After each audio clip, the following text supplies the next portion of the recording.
Hi అండి. నేను ఈరోజు చేపల పులుసు పెడదాం అనుకుంటున్నాను. ఈ చేపలు గోదావరి చేపలండి. వీటి పేరు కానాగొరసలండి. వీటిని శుభ్రంగా వాష్ చేసుకుని శుభ్రంగా నీట్గా కడిగి పెట్టుకుని పులుసు పెడదాం అనుకుంటున్నాను. వాటికి కావాల్సిన పదార్థాలు: రెండు ఉల్లిపాయలు కట్ చేసిన 2 ఉల్లిపాయలు, 2 పచ్చిమిర్చి, 1 టమాటా, కొత్తిమీర.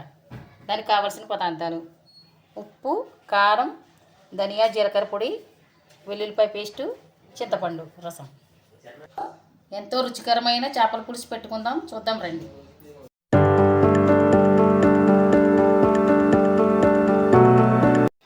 First gas వెలిగించుకోవాలండి.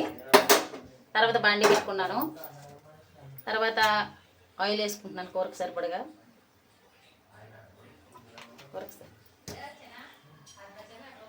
నూనె వేడెక్కినాక నూనె కాగిందండి. ఉల్లిపాయ ముక్కలు వేస్తున్నాను. తర్వాత పచ్చిమిర్చి. ఇవి బాగా గోల్డ్ కలర్ వచ్చే వరకు వేయించుకోవాలి.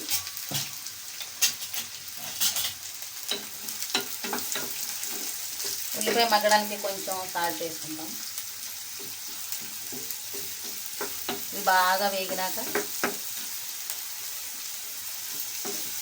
ఇది గోదావరి చేప అండి, హెల్త్కి కూడా చాలా మంచిదండి. ఉల్లిపాయలు వేగినాయి కదండి. ఇప్పుడు అల్లం వెల్లుల్లి పేస్ట్ కొంచెం 1 స్పూను బాగా వేగినాక దాన్ని ఇప్పుడు టమాటా వేసి బాగా మెత్తగా మగ్గిన వరకు వేయించుకోవాలి. దీంట్లో కొంచెం పసుపు వేసుకోవాలి. ఇంకా కొంచెం పసుపు వేసుకోవాలి.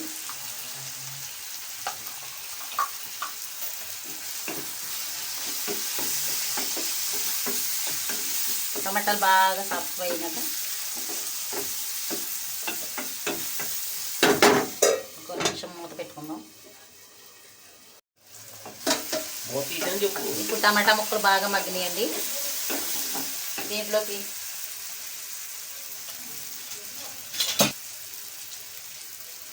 తగినంత ఉప్పు,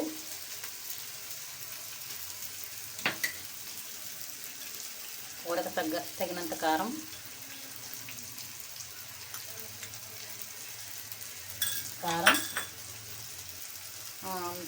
ధనియాలు జీలకర్ర పొడి మగ్గించి 1 నిమిషం ఇలా మగ్గించి, ఇవన్నీ మగ్గిపోయినాయి కదండి. ఇప్పుడు చేప ముక్కలు వేసుకుందాం. ఈ చేపలు హెల్త్కి చాలా మంచిదండి. ప్రతి ఒక్కరూ వండుకోవచ్చు, ప్రతి ఒక్కరూ తినచ్చు. చాలా హెల్దీ ఫుడ్. అందరూ కూడా చక్కగా వండుకోండి. ఇదేనా? ఈ చేపలు వేసుకున్నాక చింతపండు పులుసు వేసుకోవాలండి.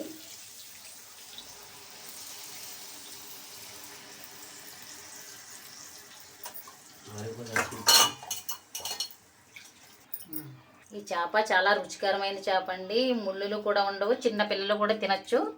అందరికీ నచ్చుతుంది కూడా. మీ అందరూ కూడా చక్కగా వండుకోండి. ఒకటే ముళ్ళు అండి, పిల్లలకి పెట్టచ్చు. అందరికీ కూడా ములిగే వరకు చింతపండు పులుసు వేసుకోవాలండి. తర్వాత ఇలా తిప్పుకుని మూత పెట్టుకుని మీడియం సైజులో పెట్టుకోండి. చేప ములిగే వరకు చింతపండు రసం వేసుకుని ఇలా తిప్పుకుంటూ కలుపుకుంటూ పెట్టుకుని మీడియం సైజులో మంట పెట్టుకుని దగ్గర పడే వరకు ఉడకనియాలి.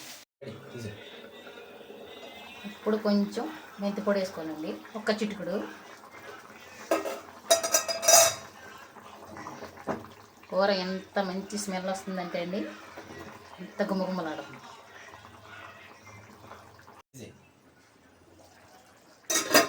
ఇప్పుడు మనం కూరలో ఉప్పు చూసుకుందామండి. అన్నీ కరెక్ట్గా సరిపోయినాయండి. చివరిగా కొత్తిమీర వేసుకో.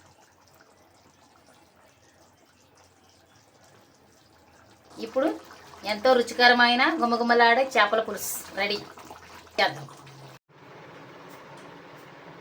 చేపల కూర రెడీ అయిందండి. అన్నం చల్లారి పెట్టుకున్నానండి. కర్రీ వేసుకుని టేస్ట్ చూద్దాం.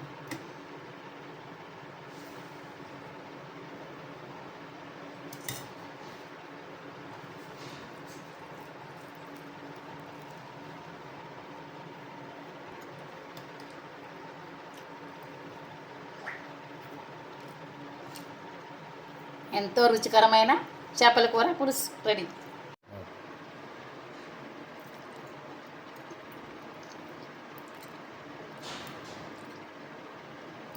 అన్ని టేస్ట్ చాలా చాలా బాగుందండి. చేప కూడా చాలా రుచిగా ఉంది. మీరు కూడా ట్రై చేయండి.